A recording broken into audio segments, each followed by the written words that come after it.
Magandang araw mga bata. Ako si Lola Rosa at hatid ko sa inyo ang isang kwentong puno ng aral at saya. Huwag kalimutang mag-subscribe para lagi kayong updated sa mga kwento ni Lola. Handa na ba kayo? Simulan na natin. Ito ang storya ni Luningning at ang mga bituin. Isang gabi sa isang maliit na baryo, may isang batang babae na ang pangalan ay Luningning. Si Luningning ay isang masiyahing bata, laging tumatawa at puno ng saya. Pero may isang bagay na hindi niya matanggap. Bakit ba ang mga bituin sa langit ay kumikislap, samantalang siya ay hindi?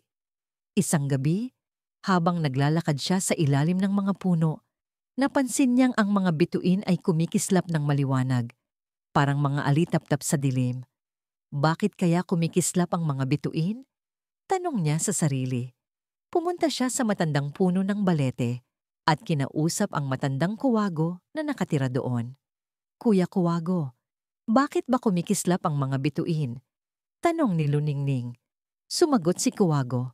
Luningning, ang mga bituin ay may kanya-kanyang kwento. Kumikislap sila dahil sila ay puno ng mga pangarap, pag-asa at mga alaala. Pero kuya, bakit ako hindi kumikislap tulad nila? Tanong ni Luningning, nalulumbay. Alam mo, Luningning, sabi ni Kuwago, ang bawat bituin ay may kislap dahil sa kanilang mga pangarap. Ang iyong kislap ay hindi nakikita ng mata, pero ang iyong kabutihan at tapang ay ang pinakamagandang kislap. Sa gabing yon, napag-isip-isip ni Luningning na hindi kailangang makita ng iba ang iyong kislap.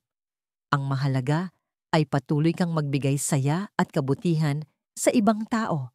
At kahit na hindi mo makita, ang iyong kislap ay makikita ng puso ng bawat isa. Kinabukasan, habang si Luningning ay tumulong sa kanyang nanay, nagbigay siya ng ngiti sa kanyang mga kaibigan at nakita niyang ang kanyang mga mata ay kumikislap ng kasiyahan. Alam niya na siya ay may sariling kislap, ang kislap ng pagmamahal at kabutihan sa puso. Ayan mga bata. Natapos na naman ang isang kwento mula kay Lola Rosa. Sana ay marami kayong natutunan at napatawa ni Luningning. Huwag kalimutang mag-like at mag-comment kung anong kwento ang gusto ninyong marinig sa susunod. Paalam, mga bata, at ingat palagi.